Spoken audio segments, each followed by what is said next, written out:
Bismillahirrahmanirrahim. Assalamualaikum warahmatullahi wabarakatuh.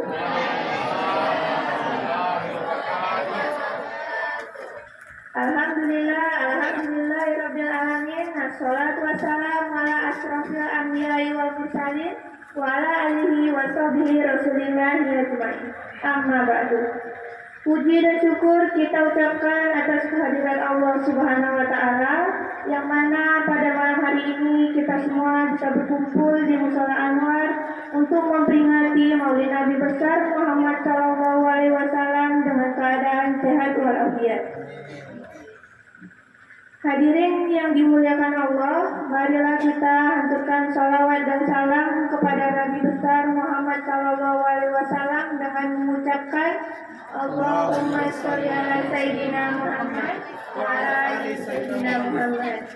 Semoga dengan salawat yang kita panjatkan ini kita mendapat syafaat beliau di hari akhir kelak. Amin amin ya rabbal alamin. Yang saya hormati Bapak Munir Konen, yang saya hormati Bapak Ustadz Abdullah, yang saya hormati Bapak Ustadz Buniman, dan yang saya hormati Bapak Ibu hadirin sekalian dan adik-adik yang saya sayangi. Baiklah, tanpa memperpanjang mukadimah, marilah kita mulai acara kita pada malam hari ini dengan mengucapkan basmalah. Bismillahirrahmanirrahim. Acara yang pertama, pembukaan oleh protokol yang sedang berlangsung. Acara yang kedua, pembacaan ayat suci Al-Quran beserta sari tilawah yang akan dibacakan oleh Tiha dan Anggun. Kepada Tiha dan Anggun disilakan.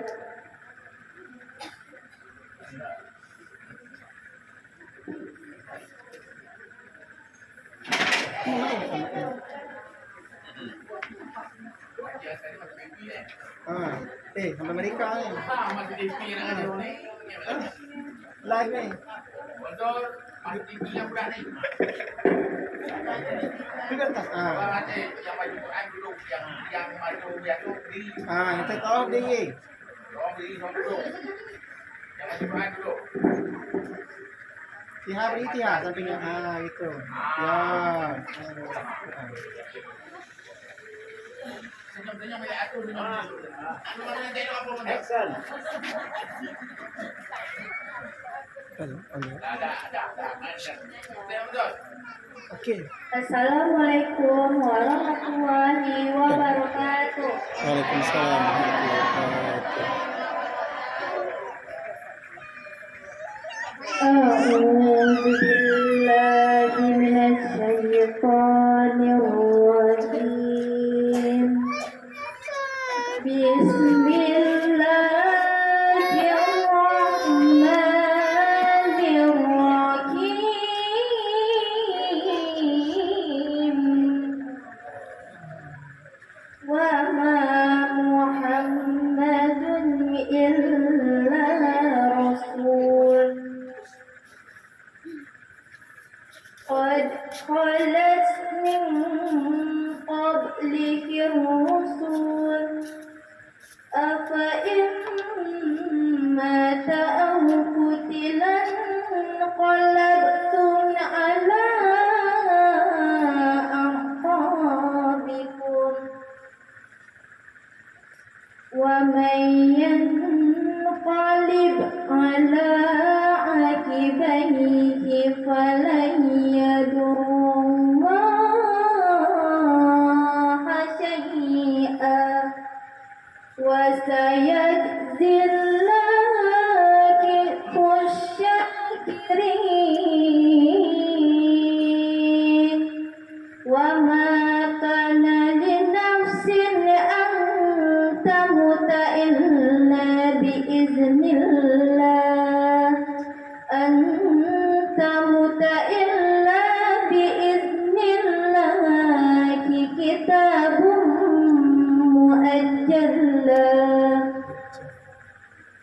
wa man yurid sawabad dunya nu'tihi minha wa man yurid sawabil akhirati nu'tihi منها وسنجزي الشاكرين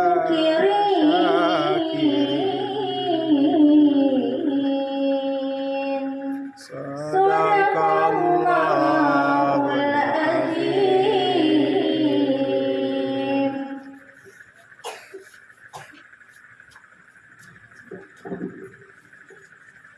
Aku berlindung kepada Allah dari godaan syaitan yang terkutuk dengan menyebut nama Allah yang Maha Pengasih lagi Maha Penyayang. Dan Muhammad hanyalah seorang Rasul. Sebelumnya telah berlalu beberapa Rasul. Apakah jika dia wafat atau dibunuh, kamu berbalik ke belakang atau murtad?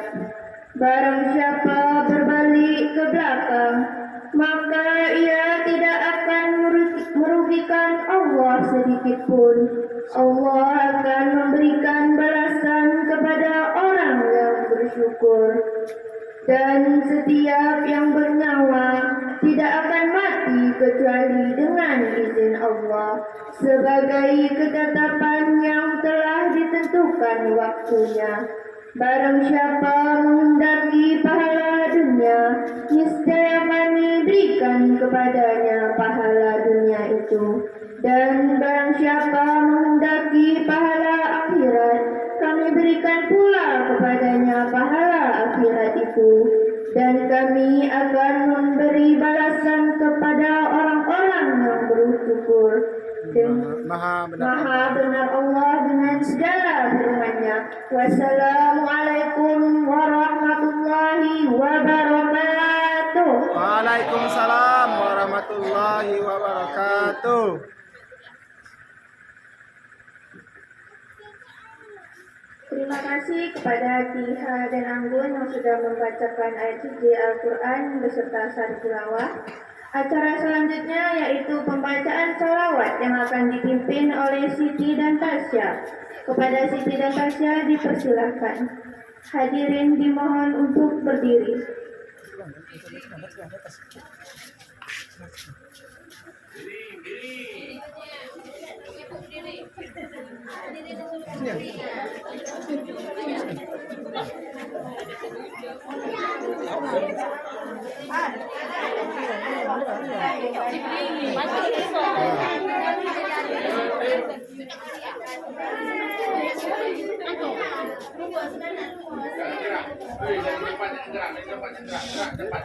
Suaranya.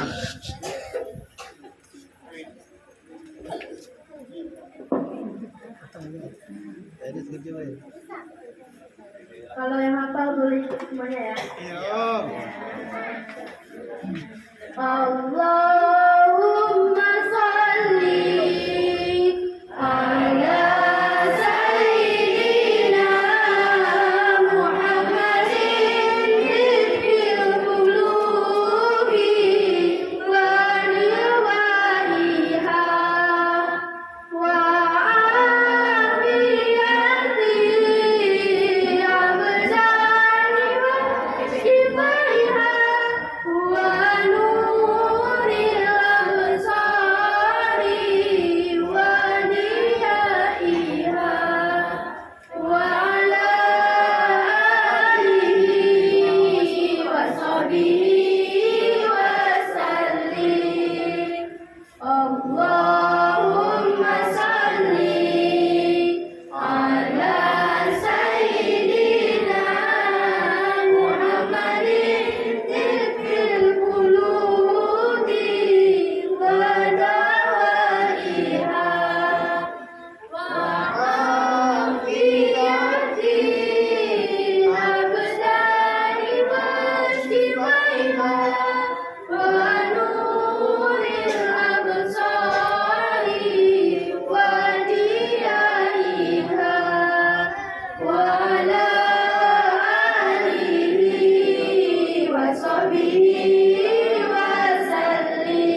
Waalaikumsalam warahmatullahi wabarakatuh.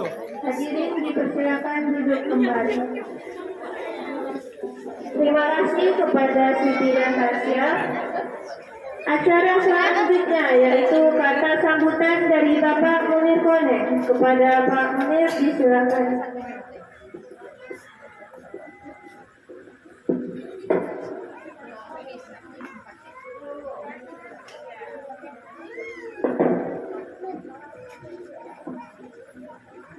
Bismillahirrahmanirrahim. Assalamualaikum warahmatullahi wabarakatuh. Alhamdulillah, syukur kepada Allah Subhanahu wa taala. Tepatnya pada malam ini kita dapat berkumpul di mushola ini. Acara ini cukup sederhana tetapi dalam bagian-bagian dari ibadah karena malam ini adalah malam Maulid Nabi Sallallahu Alaihi Wasallam. Dan tak lupa juga kita mengucapkan Allahumma sholli ala Muhammad wa ala ali sayyidina Muhammad. Dan ini perlu saya sampaikan, mungkin sebentar lagi akan disampaikan tentang riwayat Rasulullah oleh Ustaz Dola Pak Dola. Dan saya yang paling pertama perlu saya sampaikan, saya ucapkan ribuan terima kasih pada seluruh keluarga dan anak-anak yang sudah hadir. Saya cukup terima kasih, berbangga hati. Sedikit demi sedikit waktu kita mushola pantai ini dapat berkumpul untuk berbuat baik ke arah yang dianjurkan oleh Allah Subhanahu wa taala. Dan saya juga tidak perlu memanjang menerima ucapan saya. Seperti yang sampaikan tadi, kita akan mendengar uraian dari Pak Ustaz Dola. Terima kasih. Assalamualaikum warahmatullahi wabarakatuh. Waalaikumsalam.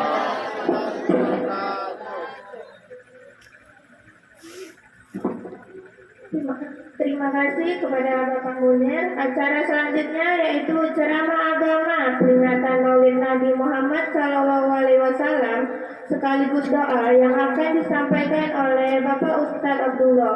Kepada Bapak Ustadz disilakan.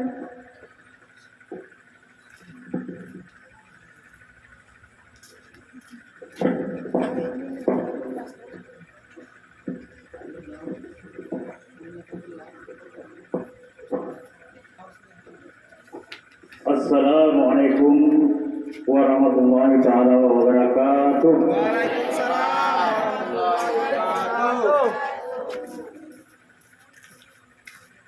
Jadi ini ikan beranak pandai menyelam. Nah, ini ya. Ikan patin dimakan keburu. Kalau anak-anak tak jawab salam, kalau kawin dapatnya jandu. Nah, Assalamualaikum warahmatullahi wabarakatuh. Takut urunya. Alhamdulillah. Alhamdulillah rabbil alamin wassalatu wassalamu ala asrofil anbiya'i wal mursalin wa ala alihi wa ashabihi rasulillahi ajma'in. Allahumma shalli ala sayyidina Muhammad wa ala ali sayyidina Muhammad. Puji dan syukur kita kehadirat Allah Subhanahu wa taala yang telah memberikan kepada kita terlalu banyak nikmat yang sampai saat ini Allah Subhanahu wa taala berkenan memberikan nikmat kepada kita. Kalau sore tadi kita baru makan berapa banyak makanan yang kita makan melalui tenggorokan kita. Masih banyak orang hidup yang belum merasakan nikmat tersebut. Alhamdulillah kita dapat. Dan juga nikmat yang terbesar pada malam hari ini atas anugerah Allah Subhanahu wa taala. Kita dapat berkumpul bersama-sama di pantai Pasir Bapak Koneng. Atas berkah dan rahmat Allah Subhanahu wa taala diadakan musala yang bernama Musala Anwar bin Haji Samsudin. kita berdoa kepada Allah Subhanahu wa taala semoga arwah tersebut selalu mendapat rahmat atau syafaat daripada Allah Subhanahu wa taala, berkah daripada diadakannya musala ini. Terutama yang saya muliakan pada malam hari ini Bapak Mudir Koneng beserta keluarga, dan juga yang saya muliakan ibu-ibu, bapak-bapak yang turut berhadir. Mengapa saya sebut ibu-ibu duluan? Karena di dalam maulid ini, di dalam sejarah Nabi ini, ibu-ibu itu mendominasi. Kata Rasulullah, An-nisa, an-nisa, an-nisa, ittaqun nisa. Nah, kalau perempuan yang diutamakan Rasulullah adalah perempuan. Bersyukur kita kepada Allah Subhanahu wa taala yang telah menjadikan riwayat Nabi dijadikan oleh Allah Subhanahu wa taala, karena sebelum Nabi Muhammad di zaman-zaman tersebut sebelumnya juga tidak pernah ada yang namanya Muhammad. Jadi sesudah ditakdirkan Allah Subhanahu wa taala untuk Nabi Muhammad di muka bumi ini menjadi sebagai rasul yang diutus oleh Allah Subhanahu wa taala, mengemban amanah, mengemban tugas untuk menyampaikan risalah, untuk menyampaikan apa yang telah diperintahkan oleh Allah Subhanahu wa taala, terutama menyempurnakan akhlak. Maka di dalam hal tersebut, di dalam sebelum kelahiran Nabi Muhammad, keadaan perempuan-perempuan di zaman jahiliyah sangat tertindas, sangat terhina. Di mana di zaman Fir'aun, kalau di zaman Fir'aun dulu perempuan-perempuan ini kebanyakan dibunuh. Alhamdulillah di zaman Nabi Muhammad dimerdekakan, diistimewakan. Ibumu ayahmu. Itulah disebut oleh Nabi Muhammad, diistimewakan oleh Nabi Muhammad. Bersyukur kita terutama kaum ibu-ibu kepada Nabi Muhammad yang telah dijadikan Allah SWT untuk mengemban risalah di dunia ini. Maka untuk mensyukuri hal tersebut, maka pada malam hari ini kita bersama-sama di setiap tahun diadakan untuk Hari Besar Islam, terutama di dalam bulan Rabiul Awal, diadakannya peringatan Maulid Nabi Muhammad SAW. Untuk apa? Untuk kita sering atau selalu mengingat akan kekasih Allah Subhanahu wa taala dan apa yang dipesankan oleh Rasulullah SAW kepada umatnya, terutama kepada ibu-ibu atau kaum wanita. Jadi di dalam kesempatan di dalam untuk memperingati Maulid Nabi Muhammad SAW ini, kita sekali lagi merenungkan diri untuk sekali lagi bersyukur kepada Allah SWT yang telah menjadikan riwayat Nabi Muhammad dijadikan oleh Allah SWT. Pertama, Rasulullah diperintahkan oleh Allah SWT untuk menyempurnakan akhlak kepada seluruh alam. Walaupun sebelum Nabi Muhammad telah ada di dalam keterangan-keterangan kita bahwa akhlak tersebut telah dijadikan oleh Allah SWT dan diajarkan oleh Allah SWT kepada nabi-nabi dan umat-umat dari nabi tersebut. Namun kesempurnaannya adalah di masa Nabi Muhammad yang diterangkan di dalam Al-Quran di surat 21 di ayat ke-107. Wa ma arsalna illa ka rahmatan lil alamin. Aku tidak diutus kata Rasul kecuali untuk menjadi rahmat bagi sekalian alam. Rahmatnya bukan kepada kita saja, bukan kepada manusia. Yang namanya alam itu, segala makhluk Allah selain daripada Allah Subhanahu wa taala itu namanya alam. Maka diajarkan oleh Nabi Muhammad berbuat baik kepada makhluk, terutama hewan dan sebagainya. Jadi kepada binatang-binatang yang kecil kita mesti menjaganya, jangan berbuat zalim kepada makhluk-makhluk tersebut. Itu yang diajarkan, itu yang menjadi rahmat bagi sekalian orang yang diajarkan oleh Nabi Muhammad. Yang kedua, di dalam surat 34 di ayat yang ke-28, Allah Subhanahu wa taala berfirman, "Wa ma arsalna illa kafatan linnas basira wa nazira walakinna aksaran nasi la ya'lamun." Rasul itu atau Nabi Muhammad diutus ke seluruh umat, ke seluruh manusia, kafah, kepada seluruh manusia. Basira wa nazira. Basira itu adalah kabar gembira. Kabar gembiranya bagaimana? Kalau kita mengerjakan perbuatan baik, mengerjakan apa yang diperintahkan oleh Allah Subhanahu wa taala, mengerjakan apa yang telah diperintahkan oleh Rasul, akan mendapat kebahagiaan dunia dan akhirat. Dan basira dan wanazira. Wanazira itu adalah kabar duka ataupun pembalasan ataupun azab.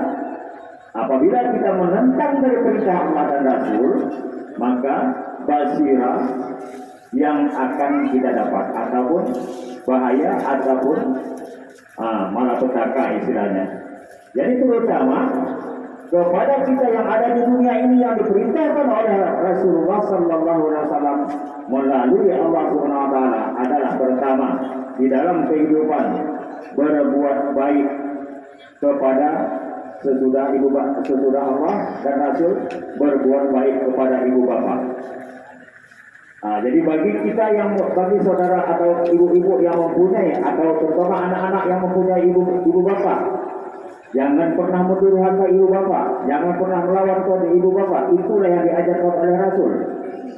Di dalam surat keempat di ayat yang ke-36, Allah Subhanahu wa taala berfirman, "Wa'budullaha wa la tusyriku bihi walidayni ihsana wa dzil qurba wal yatama wal masakin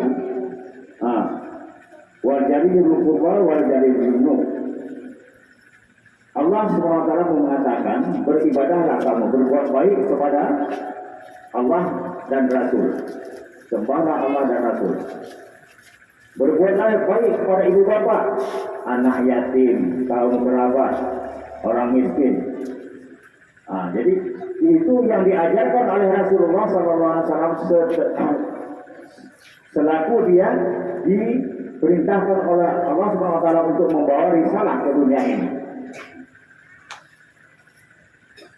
Jadi di dalam hal Rasulullah SAW mengajarkan kepada kita segala apa yang diperintahkan oleh Rasulullah, itu hendaknya kita menjadikan suri teladan yang mana telah diterangkan oleh Allah Subhanahu wa taala. Keadaan Rasulullah SAW menjadi teladan kepada kita, kalau dari yang baik contoh di dalam surat ke-33 di ayat yang ke-107 ke-21 Allah SWT berfirman, "Laqad kana lakum fi Rasulillahi uswatun hasanah liman kana yarjullaha wal yawmil akhir wa dzakarallaha katsira." Telah ada contoh, kata Allah, pada diri Rasul, itu contoh suri teladan yang baik. Dan orang yang baik itu dan Rasul itu banyak mengingat Allah. Wa dzakarallaha katsira. Contoh yang diberikan kepada Rasul kepada kita di dalam berkelakuan baik, terutama akhlak beliau sopan, rendah hati. Kalau di dalam surat Al-Barzanji diterangkan oleh penyair mengatakan, "Wa kana sallallahu alaihi wasallam as-sadid al-haya'i wa tawadu." Adapun sifat Rasulullah itu sallallahu alaihi wasallam adalah pemalu. Pemalu, ayat, rendah diri, tawadu, rendah diri. Ya'sifu na'lahu wa yarfa'u sabahu. Dia suka menambal kain. Jadi kalau dulu susah. Jadi walaupun susah Rasul tidak disuruhnya istrinya menambal kain. Itu akhlaknya para istrinya. Suka dia menambal kain sendiri, mencukur rambutnya sendiri. Wa yakhluqu ra'sahu. Wa yajlisu ma'ahum wa ya'udu maradahu. Dia suka mendatangi majelis orang-orang kenduri apabila diundang. Kata Rasulullah, kalau aku diundang, walaupun diberi kaki kambing bukan paha kambing, kaki kambing tak aku dagingnya, akan aku diundangi, akan aku datangi, kata Rasul. Itulah akhlak dari Rasul untuk kita contoh. Artinya apa? Menghargai undangan ataupun jemputan orang atau hajat orang itu hak daripada kita. Sebagaimana yang diperintah dinyatakan oleh Rasulullah SAW di dalam sebuah riwayatnya yang mengatakan, hakul muslim ala hamsin. Hak antara muslim dengan muslim ada 5. Jadi kalau di antara kita nih, hak di antara kita nih ada 5 macam. Apa? Yang pertama, raddu salam. Apa itu raddu salam? Menjawab salam. Jadi kalau ada kawan kita assalamualaikum, hukumnya fardu kifayah. Artinya bukan semua menjawab assalamualaikum buat kawan. Satu orang aja menjawab itu sudah lepas hukumnya. Jadi kalau nak jawab semua tak apa. Kedua, wa ijabatul marid. Ijabatul marid apa namanya? Menjenguk orang sakit. Jadi menjenguk orang sakit itu hak antara kita sama kita. Itu diajarkan oleh Rasulullah, oleh Nabi Muhammad kepada kita. Yang ketiga, ijabat dakwah. Ijabat dakwah apa? Menghadiri undangan. Jadi kalau diundang, datang. Jangan perlu membaca orang kadang bahagia. Aku nak undang 40. Gitu tak datang 20. Mubazir dia sebab itu salah hukumnya. Jadi akhlak Rasulullah tersebut harus kita contoh perbuatan-perbuatannya. Yang keempat, wajib jima'ul janazah. Itu bagi laki-laki. Apa itu artinya? Mengantarkan jenazah. Kalau ada orang meninggal, antarkan jenazah ke kubur. Antarkan. Supaya apa? Bagi perempuan pun tidak menjadi masalah. Karena mengantarkan jenazah atau melihat jenazah tersebut menjadi iktibar, menjadi renungan kepada kita bahwa inilah yang aku akan hadapi, inilah yang akan menjadi tanggungan aku, inilah menjadi akhir hidupku. Itu kita lihat ketika orang memasuk. Itulah yang diajarkan oleh Rasulullah. Yang kelima adalah watas mitis afis. Salah satu adab dari Rasulullah menjawab bersin. Jadi kalau ada orang muslim bersin. Jadi kalau dia mengucap alhamdulillah baru kita baca yarhamukallah. Kalau tidak diam aja, tak menjadi masalah tuh. Jadi ada soal. Akhlak yang contohkan Rasulullah kepada kita, hendaknya kita jadikan perbuatan ataupun jadi pedoman kita sehari-hari, terutama di dalam kita berkelakuan, bertata krama, bertutur kata. Karena Rasulullah SAW sangat menghargai kaum perempuan, karena dia tahu bahwa Rasulullah SAW ketika dia dikandung oleh ibunya baru berumur 2 bulan. Jadi kalau arwah nenek saya dulu membuat lagu di dalam riwayat Nabi ini begini lagunya. Assalamualaikum, kami ucapkan pada kamu saudara sekalian, kelahiran Nabi kami nyanyikan, lebih dan kurang harap maafkan.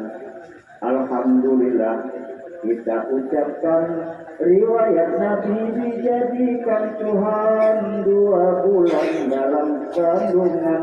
Wafatlah ayahnya ditakdirkan Tuhan. Ayahnya wafat di negeri Madinah, tinggal berduka Siti Aminah. Hati dan anggota sangatlah lemah, iman di dada tidak berubah. Bagaimana kalau ibu-ibu yang pernah hamil, umpamanya menghayalkan kalau meninggal suami di dalam 2 bulan, tentu gundah gulana risau tak terkira. Tapi itulah yang dijalani oleh Aminah. Jadi kepada anak-anak, jangan pernah berdurhaka kepada orang tua, terutama ibu, karena ibu ini mengandungkan kita. Kata Allah Subhanahu wa taala, "Hamalat ummuhu wahnan ala wahnin." Berat di atas berat. Dibawa ke sana, dibawa dulu, dibawa kiri. Yang dibawa kuda nampak. Nah, beban kalau digiling 5 kilo bisa dilepas. Tapi kalau kuda yang di dalam tak bisa dilepas. Itu yang dibawa. Itulah maka diperintahkan oleh Allah SWT dan Rasulnya berbakti kepada ibu bapak. Kalau di surat 17 di ayat 23, kewajiban kita kepada orang tua, baik yang orang tua sendiri ataupun orang tua yang masih ada dua-dua. Di sana Allah SWT berfirman, wa'budullaha wa la tusyriku bihi syai'an wa bil walidaini ihsana illa yabghanna indal kibara ahadahuma aw kilahuma fala taqul lahuma uffin. Jadi kata Allah SWT, yang kata ulama artinya, beribadahlah kamu kepada Allah dan jangan menserikatkan Dia. Berbuat baiklah kepada ibu bapak. Apabila, nah ini harus kita, ibumu di dalam pemeliharaanmu seorang atau berdua,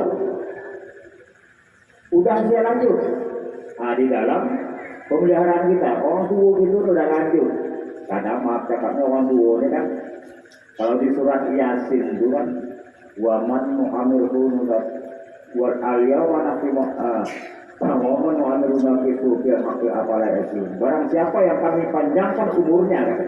Allah berkata Allah, dan kami akan kembalikan dia kepada semula. Artinya apa itu? Ada kata-kata orang tua yang sudah terlalu tua, dia tidur. Dia tidak mengingat kembali apa yang dibuatnya.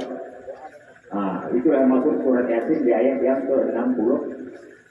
8 betul. Jadi, waman wa'il nafsu. Jadi, di dalam surat 17 ayat 23 tadi mengatakan, illa ya bukanna indal kibara ahadahuma aw kilahuma. Ataupun di dalam pemeliharaan kita satu atau dua yang berusia lanjut, fala taqullahuma uffin. Janganlah kamu mengatakan sekalipun. Jadi itulah diajarkan oleh Allah kepada Rasul. Rasul membawakan Quran kepada umat-umatnya yang itu batu yang diajarkan oleh Bapak Ustaz Budiman kepada anak-anak kita.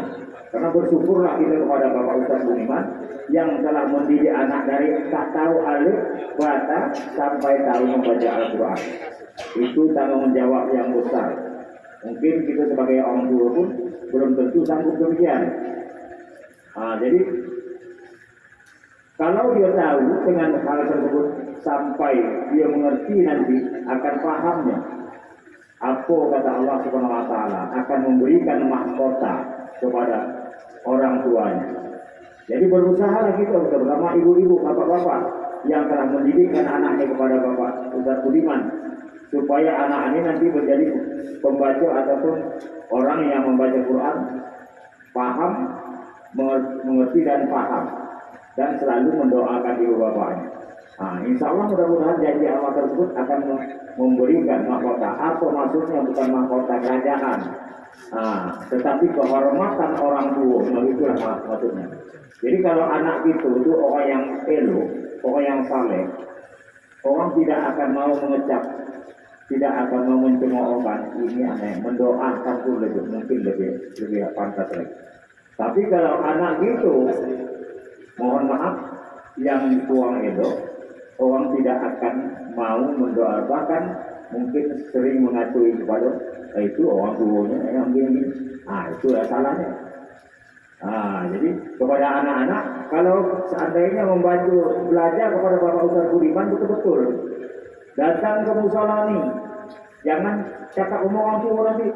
Aku mengaji di musola di pantai Pak Roneng, tapi belum sampai sini udah main di situ. Itu yang salah nanti Bapak Ustaz Budiman, musola yang salah.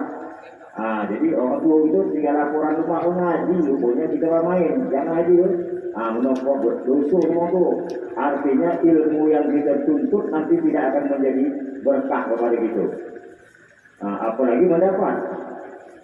Karena kalau kita nih belajar betul-betul, itu pun belum tentu mendapat.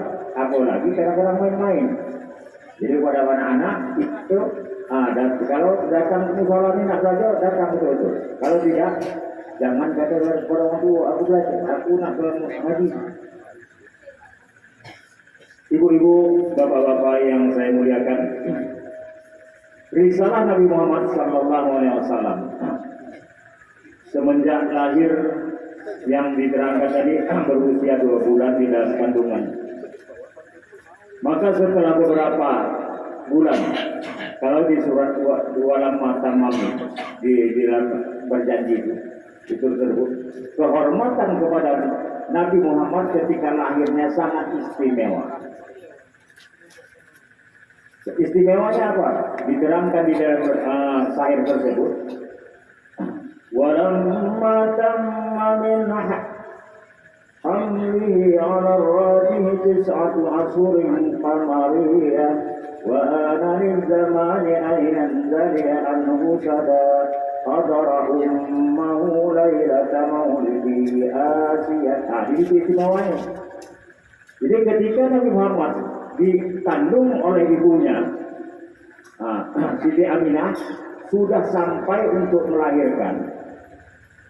Maka ketika sampai untuk melahirkan, yang hadir di tersebut, yang hadir di kelahiran tersebut siapa? Maryam. Maryam itu siapa? Adalah istri dari ibu dari Isa. Mengapa bisa hadir? Kuasa Allah. Jangan ditanya. Jadi kuasa Allah, karena yang mati tersebut jasadnya, rohnya tidak mati. Jadi kalau itu nih pun, kalau elok roh itu terus sering disebut orang. Kalau kita mempunyai kebaikan, si polang itu kebaikan yang begini-begini sering disebut orang. Tapi kalau tak elok, anak menyebut, ingat orang malas kan, gitu masalahnya. Jadi kepada Nabi Muhammad ketika lahirnya Asiyah tua Maryam. Asiyah itu siapa? Istri dari Fir'aun. Hadir di menyambut kelahiran Nabi Muhammad. Itulah istimewanya Nabi Muhammad. Jadi ketika dia berumur kurang lebih 8 tahun, ibunya meninggal, maka diasuh oleh Umi yang bernamanya adalah untuk menyusukannya. Jadi sekaligus menjadi hukum di dalam Al-Quran untuk menjadi acuan bagi umat Islam bahwa boleh seorang anak disusukan oleh orang lain. Itulah ditentukan oleh Allah di dalam Al-Quran. Sebabnya adalah ketika Nabi Muhammad disusukan oleh Ummi Kalsum, ataupun ada 2 orang yang menyusukan. Jadi artinya apa? Disusukan oleh orang lain supaya menjadi hukum bahwa seorang anak ini boleh disusukan oleh orang lain, dan juga menjadi hukum bahwa anak yang sesusuan tidak boleh dinikahkan dengan anak yang sesusuan. Umpama si A mempunyai anak bernama Ahmad, lalu dia menyusukan Aminah D. anak orang lain. Amat ni dah lajang, minang itu sudah besar, tak boleh dia nikah. Karena hukum itu seksual.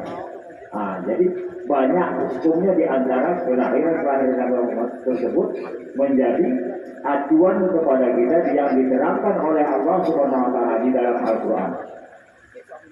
Selanjutnya di dalam perjalanan Nabi Muhammad tersebut, bagaimana Rasulullah SAW berbuat baik, berbakti kepada pamannya, berbakti apa yang dikerjakannya. Nabi Muhammad pernah mengembala kambing, pernah menjadi orang susah. Artinya apa? Mengembala kambing itu bukan mudah menjadi macam orang mengembala sapi. Sapi ini tidak liar ditambah bisa. Kalau kambing ini melepas tadi berjalan sana berjalan sini. Itulah yang dikerjakan oleh Nabi Muhammad. Artinya apa itu? Dia pernah menjadi pemimpin yang sangat susah untuk dipimpin. Dia pernah menjadi pemimpin kepada bukan manusia, tapi memimpin manusia ada mudahnya, ada susahnya. Tapi memimpin pendatang ini banyak susahnya, ada mudahnya. Itu yang pernah dikerjakan oleh Nabi Muhammad. Ketika dia berumur 12 tahun, dia dibawa oleh pamannya Abi Thalib berdagang kesam. Sesudah sering kali berdagang kesam, maka pada suatu saat Nabi Muhammad ini sedang berteduh atau bernaung di satu pohon. Maka datang seorang pendeta. Pendetanya Buhairah namanya. Jadi katanya, wahai Tuhan pada Abu Thalib, itu siapa? Itu keponakanku, kata Abu Thalib. Sesungguhnya di belakangnya tuh ada begini, ada tanda ini juga. Maka dilihat, coba bawa cepat balik. Kalau nanti datang orang Yahudi, ini akan dibunuhnya.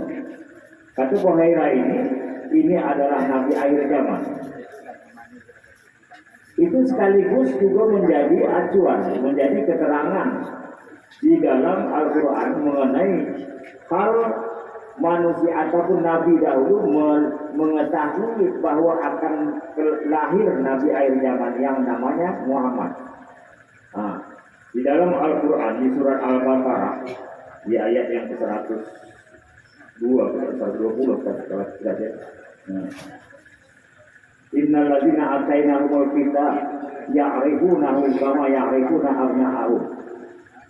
Kata Allah SWT, yang ulama mengatakan sesungguhnya orang yang diberi kitab mereka lebih mengenal Muhammad daripada mereka mengenal anaknya sendiri. Apa maksudnya itu?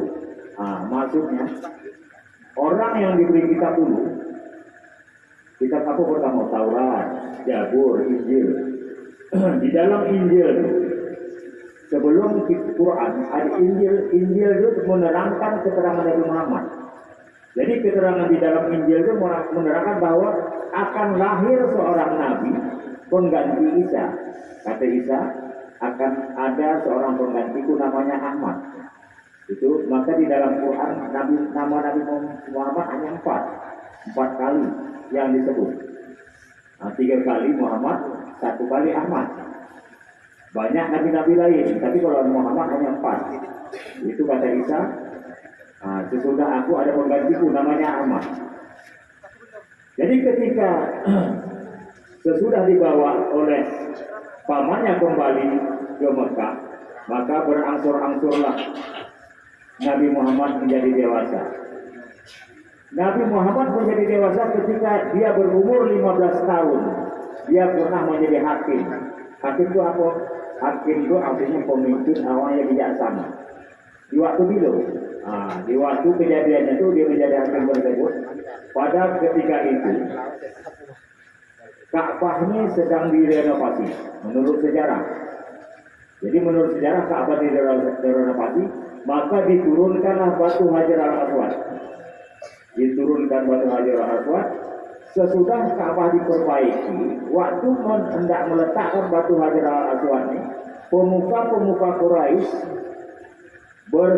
bersikeras ingin meletakkan, karena batu ini dianggap keramat, dianggap mulia. Maka suku-suku Quraisy ini menganggap, ya kamilah yang angkat, kamilah yang angkat. Maka ada 4 golongan batu dalam sebuah itu nak diangkat 4 golongan tidak mungkin.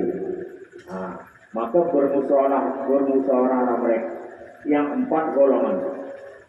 Di dalam musyawarah tersebut, orang itu di antara pemimpinnya mengatakan, siapa saja yang datang nanti dari masuk ke daerah ini, itulah kita ambil kita ambil pendapatnya. Alhamdulillah kehendak Allah SWT berlaku, maka yang datang tersebut di waktu itu Nabi Muhammad. Ketika Nabi Muhammad masuk ke daerah Ka'bah, maka keempat suku tersebut meminta pendapat kepada Nabi Muhammad. Wahai Nabi Muhammad, bagaimana? Karena Nabi Muhammad belum menjadi rasul itu baru 15 tahun. Wahai Muhammad, macam mana kami untuk meletakkan nih batu ini? Kami bertengkar negara ingin mengangkat batu ini ke tempatnya. Maka dengan bijaksana atas ketentuan Allah SWT diletakkan Nabi Muhammad sorban atau kain waktu zaman itu. Maka diletakkannya batu Hajar al-Aswad di atas kain tersebut. Maka diangkatlah batu Hajar al-Aswad tersebut dengan 4 sudut kain. Artinya maka 4 golongan yang bertengkar tersebut dapat mengangkat batu Hajar al-Aswad. Waktu 15 tahun tersebut Nabi Muhammad pernah menjadi hakim. Itu sebabnya. Jadi sesudah Nabi Muhammad berumur 20 tahun, sebetulnya dia sering bertahun ataupun menjalani itikaf. Kalau suluk itu mendekatkan diri. Kalau bahasa dulunya salik itu artinya menuntut.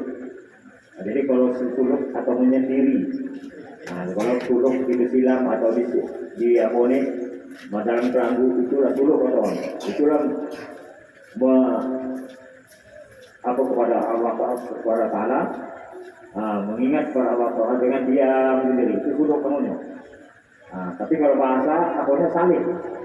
Tadi di dalam bahasa keseharian suluk. Jadi di dalam waktu Nabi Muhammad 20 tahun hingga ke 25 tahun, pada suatu hari dia disuruh oleh Khadijah untuk menjalankan dagangnya ke Sam bersama budak dari Siti Khadijah. Budaknya bernama siapa? Maisarah. Maisarahnya laki jantan, bukan betina. Maisarah.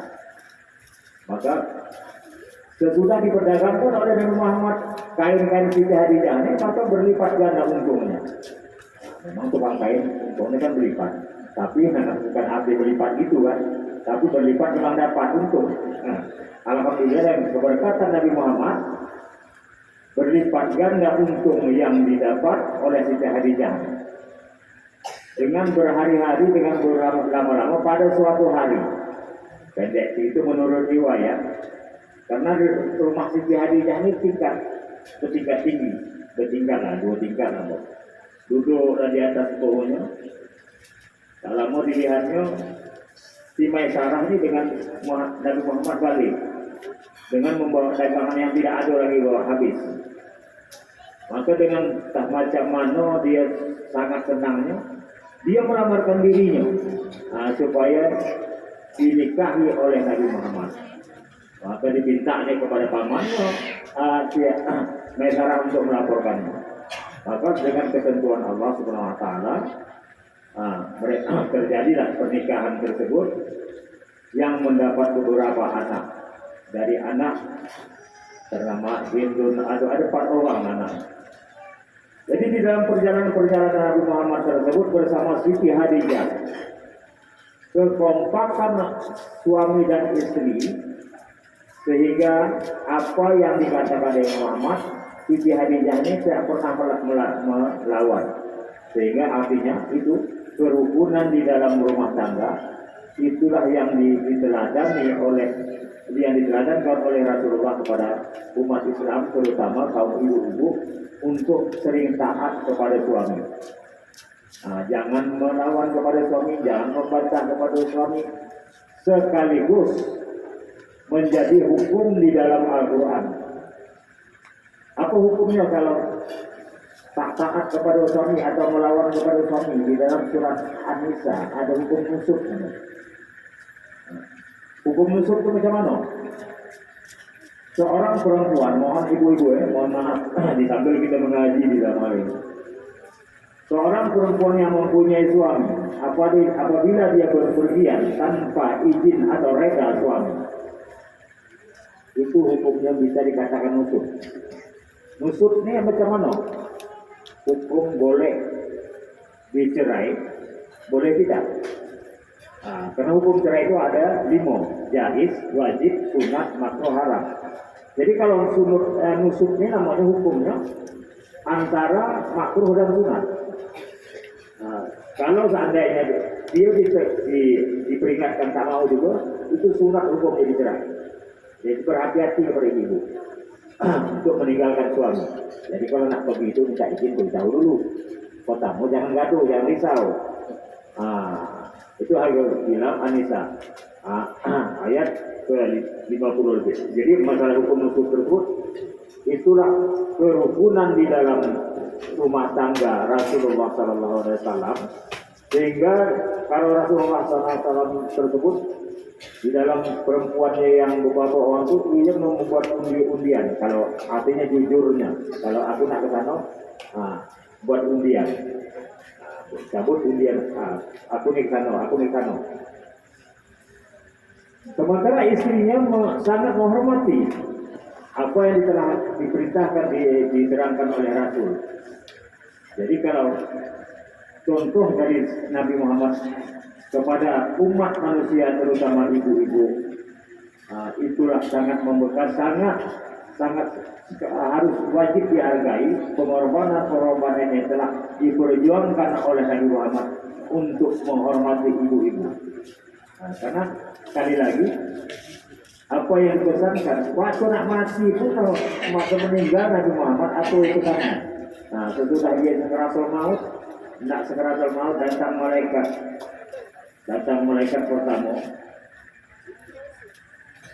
dari ujung kaki, ujung jempol kaki, sejuk sampai ke betis, sampai ke paru, sampai ke tenggorokan, sudah sejuk di dadu. Maka disitulah dia berpesan, An-Nisa, wanita, hormati wanita. Perjuangan Nabi Muhammad sampai nak mati dia pun selalu suruh menghormati wanita. An-Nisa, ittaqun nisa, katanya. Jadi takutlah kamu pada wanita. Kenapa? Wanita ini adalah sebagai peran pertama yang menjadi kepala di dalam untuk mendidik rumah tangga. Karena bapak walaupun jadi di dalam Al-Quran itu ar-rijali kaum wanita, lelaki menjadi pemimpin bagi wanita, artinya umum. Tapi kalau perempuan ini mendidik wanita sambil ngayun anak pun, la ilaha illallah. Tapi jangan TikTok sambil ngayun anak TikTok, itu tak nyambung nanti lu. Tapi diajar oleh perempuan kan kalimat-kalimat tauhid. Mudah-mudahan nyambung dia. Tapi kalau kalimat joget tak nyambung nanti. Lain nanti kan punya. Tapi kalau urusan bapak-bapak itu umum untuk melengkapi, mencukupi dari kelengkapan hidup, menjaga kemaslahatan rumah tangga, itulah urusan bapak. Tapi kalau di rumah tangga yang berperan aktif, itulah yang dipesan oleh Rasulullah adalah kepada wanita.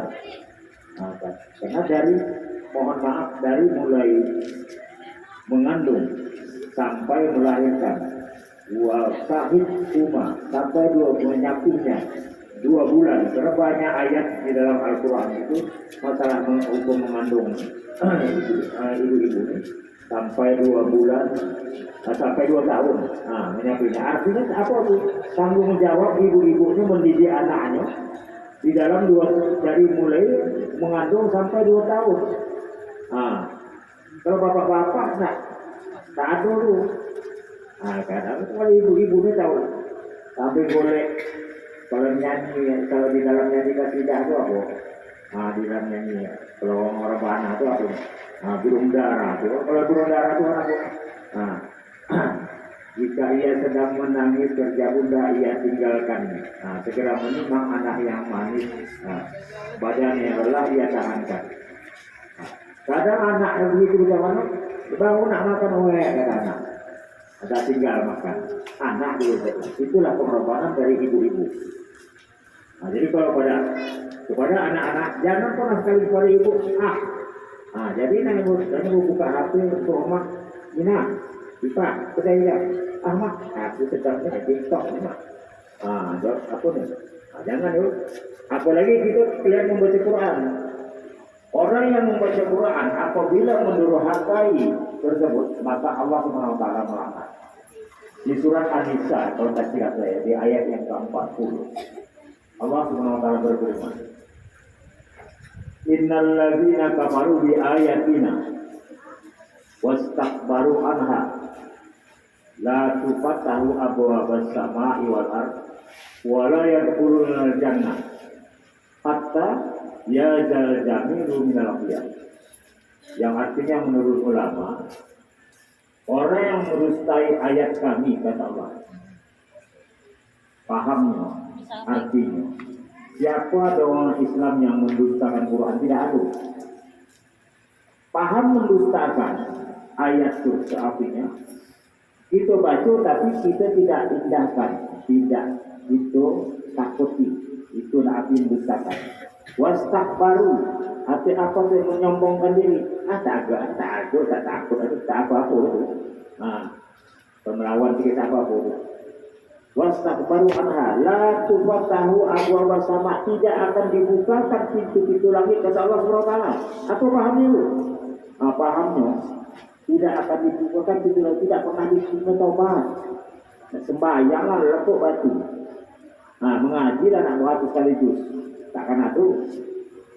Dalam Allah tidak akan dibukakan pintu-pintu langit dan tidak diterima taubatnya.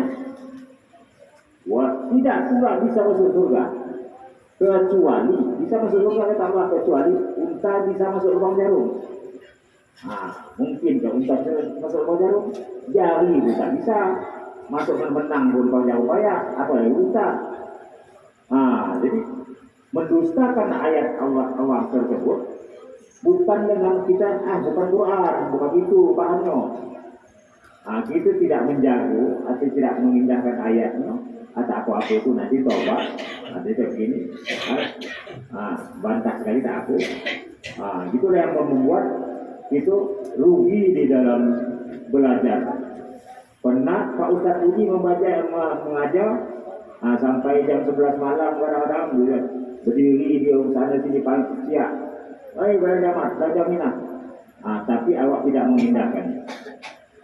Jadi itu percuma bagi kita, laknat yang kita dapat. Na'udzubillah. Bapak Ibu, saudara bapak-bapak yang saya lihat, terutama anak-anak yang saya sayangi, di dalam memperingati Maulid Nabi ini, marilah kita bersama-sama kembali merenungi sekaligus untuk menghormati apa yang telah diajarkan oleh Rasul Allah SWT dan Rasulnya melalui Al-Quran Kitab dan hadis-hadisnya, terutama di dalam Al-Quran yang telah kita jadikan imam kepada kita, yang telah kita baca, hendaklah kita menjaganya dengan sebaik-baik mungkin. Karena kalau namanya kita beriman kepada Allah, beriman kepada Rasul, itu bukan hanya sekedar mengatakan di mulut atau di bibir, tapi hendaklah dilaksanakan. Terus kita mengucap 2 kalimat syahadat, Asyhadu alla ilaha illallah kita cukup di mulut, tapi diikrarkan dengan lidah, disaksikan dengan hati, dilakukan dengan anggota, harus bersaksi. Jadi kalau membaca Quran itu nanti kepada anak-anak jangan main-main, itu betul ya. Mudah-mudahan dengan kita membaca Qurannya nanti dengan kalian diajar menjadi berkah. Karena begini, kalau itu tamu tadi ada pantun nih, kalau di ujung pantun dulu, oke. Ramayana tempat belanja, balai kota tempat bertemu. Balai kota tempat bertemu, Ramayana tempat belanja terbalik. Jadi Ramayana tempat balai kota tempat bertemu, Ramayana tempat belanja. Kalau kita orang berilmu, di mana tempat berguna. Jadi kalau anak-anak berilmu nanti pandai baca, pandai berdoa, pergi ke siak, pergi ke ngapit, sampai sana ada orang ini. Jadi kau itu bisa. Jadi kau nak dapat sekolah yang banggu ayah. Jadi kau tidak mana kuat. Kembali yang senang yang banggu kembali. Tapi kalau di sana jadi balam, dia apa aja. Anak jatuh. Kata orang. Tapi kalau itu pandai, alhamdulillah, hebat. Itulah berkah. Jadi jangan malas untuk ilmu, ya, betul-betul. Alhamdulillah, ikhwanul muslimin dan muslimat, Bapak Ibu yang saya muliakan, terutama Bapak Menur Koneng dan seluruh anak-anak yang saya cintai pada malam hari ini, sepintas di dalam memperingati maulidnya Nabi besar Muhammad SAW. Yang walaupun di dalam hal ini terlalu banyak kekurangan-kekurangan, kalau harus kita bahas di dalam untuk mengingat atau mengambil dari kelahiran Nabi Muhammad SAW. Namun yang penting bagi kita bagaimana kita mensyukuri nikmat kehidupan ini untuk menjalankan syiar dari apa yang telah diperintahkan oleh Rasulullah SAW sebagai pengemban amanah terakhir daripada Allah Subhanahu wa taala yang menyempurnakan kehidupan, yang menyempurnakan akhlak dan sekaligus membawa hukum-hukum yang dipertanggungjawabkan untuk dunia dan akhirat. Demikianlah, mohon maaf terutama kepada Pak Menur Koneng dan kepada Bapak dan saudara sekalian. Keterangan dari saya, mohon maaf atas segala kesalahan yang salah daripada saya sendiri, yang benarnya itu daripada Allah SWT. Billahi taufiq wal hidayah. Wassalamualaikum warahmatullahi wabarakatuh.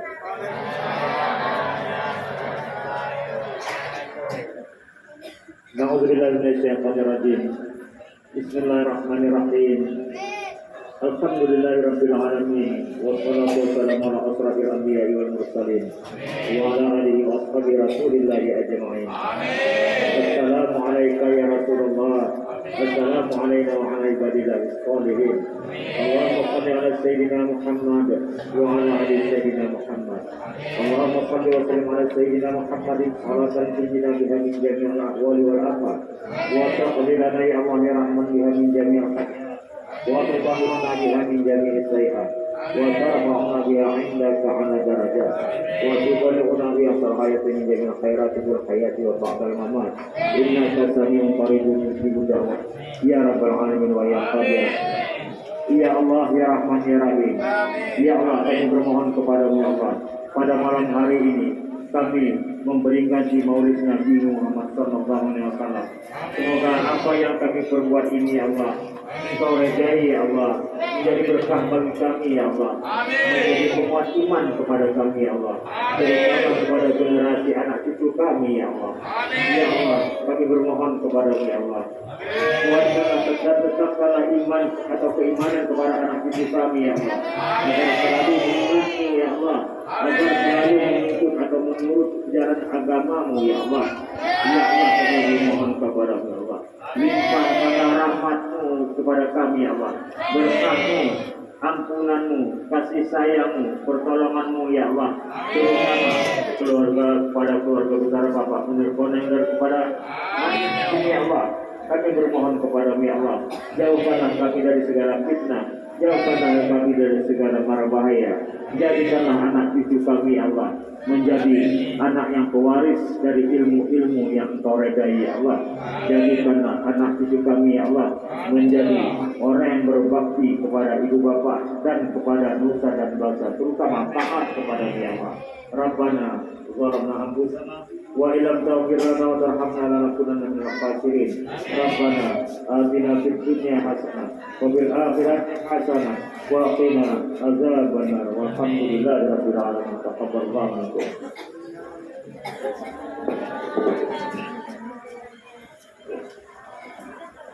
Terima kasih kepada Pak Ustaz.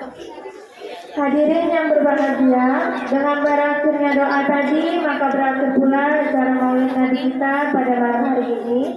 Marilah kita sama-sama mengucapkan hamdalah. Alhamdulillahirabbil alamin. Semoga ceramah yang telah kita dengar hari ini dapat menjadi bekal untuk kita menjalani kehidupan yang lebih baik ke depannya. Saya selaku pembawa acara pada malam hari ini mengucapkan terima kasih atas perhatian hadirin semua dan mohon maaf apabila ada kesalahan kata ataupun perbuatan. Saya akhiri, wabillahi taufiq wal hidayah. Assalamualaikum warahmatullahi wabarakatuh.